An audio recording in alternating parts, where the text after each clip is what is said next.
Good morning, everyone. I'm Apeksha, Assistant Professor in Indraprasth Law College, and I will be taking your subject of Constitutional Law of India. So this is introductory video in which will be I'll just tell you what is the syllabus, what is your course. So the course will be comprising of 10 around 6 units. Yes, so there are 6 units, and what all books you have to recommend, all of these things will be discussed, starting with the first unit, that is nature of the Indian Constitution. So we'll do it in two major parts: by understanding the federal structure and unitary, and by form of government. We'll understand as to what is the nature of the Indian Constitution, right? And then second unit will be preamble of the Constitution. We'll do it in detail. What is a preamble?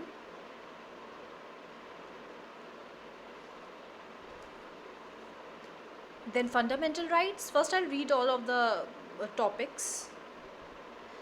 Then fundamental rights. Then general scheme of fundamental right, who can claim fundamental right, against whom fundamental right are available, suspension of fundamental right. Then specific fundamental rights as to right to equality given under Article 14 to 18, then right to freedom of speech and expression given under Article 819(1)(a), then protection in respect of conviction for offence, Article 20, right to life and personal liberty, Article 21, right to education, Article 21(a), then right against exploitation, Article 23 to 24, right to freedom of religion, Article 25 to 28, cultural and educational rights of minorities, Article 29 to 30, right to constitutional remedies, Article 32. And then directive principle of state policy, their importance, their relationship with fundamental rights, and the final one will be fundamental duties. Now, so these are the 6 broad topics, they are the units, and starting from nature of the Indian Constitution. So we'll start from the very basic. What is Constitution?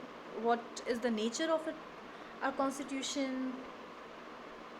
And what is the unitary federal structure? What kind of then the form of government? What kind of government do we have? What is our structure? Is it federal? Is it unitary structure? Is it quasi-federal? So this is all what we'll be doing in under unit 1. Then under second unit, we'll study about the preamble. Now, preamble of the Constitution. What is a preamble? So preamble is like a introductory statement. It's like an introduction. So we say it is like a brief introductory statement which is giving some guidelines, guiding people of nation.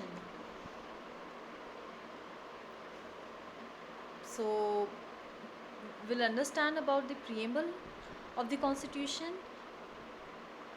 all of the words, everything including in it. Then third unit will be about fundamental right. So here, this will be the longest one, and we'll be doing it by dividing in 2 parts. First we'll understand it in general way, then other in specific in sense, specifically by article, and in general sense we'll understand first that what is fundamental right, who can claim these fundamental rights, the basic rights. Fundamental, that is what we meant, are the basic rights, the fundamental rights. What is the scheme of fundamental right? In general sense we'll understand the whole part. Then who can claim these fundamental rights, against whom these fundamental rights are available, then suspension of these fundamental rights. Could they be suspended? In what circumstances they can be suspended? And so on. So in general sense we'll understand it. Then in the specifically we'll start with the Article 14, which is equality before law. So that is right to equality from Article 14 to 18.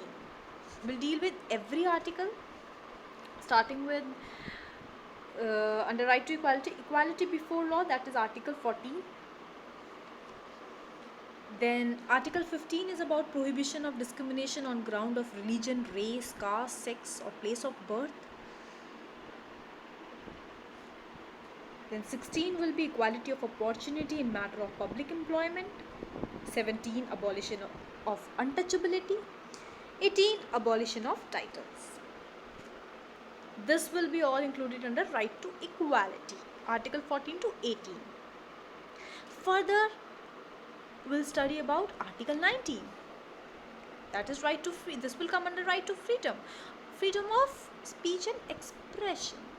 So Article 19 is about protection of some certain rights regarding freedom of speech, etc. Then Article 20, protection in respect of conviction for offences.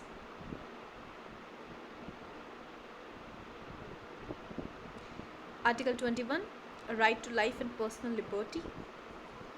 Again, this will be very important.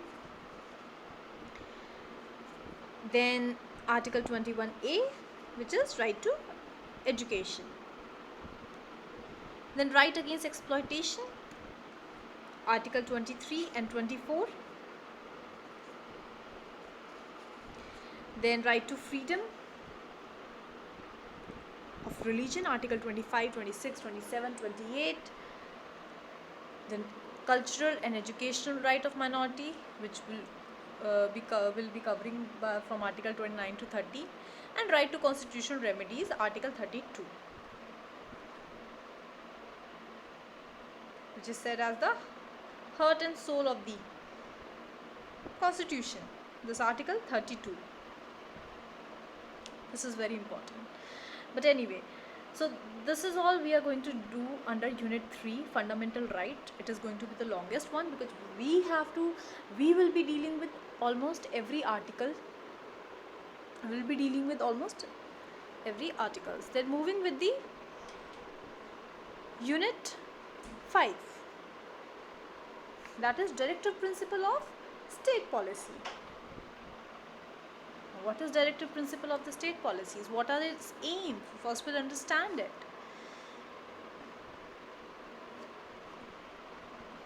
So Directive Principle of State Policy of India, they are the guidelines or the principles which are given to the federal institutes which governing the state. So the guidelines given to the state. So basically their aim is to create a social and economic conditions to make them better for the citizens.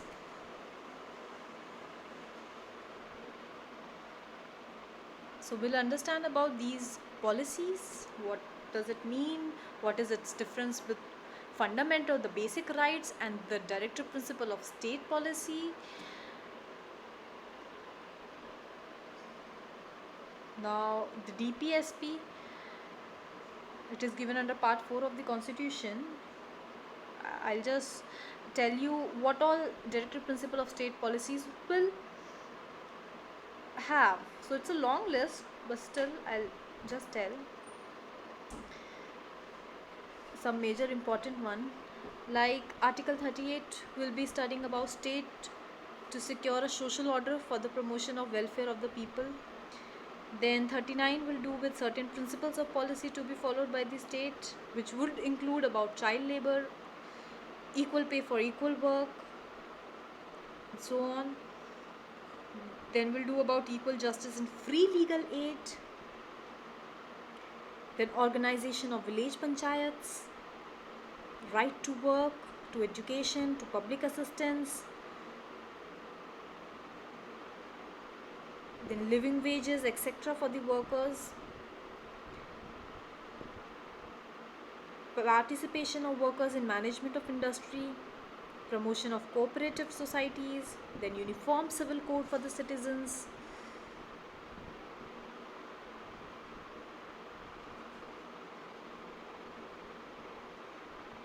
so on and so on. So it's a long list. We'll deal with it. These all are the directive principle of the state policy, the guidelines given to the federal institutes for governing the state of India.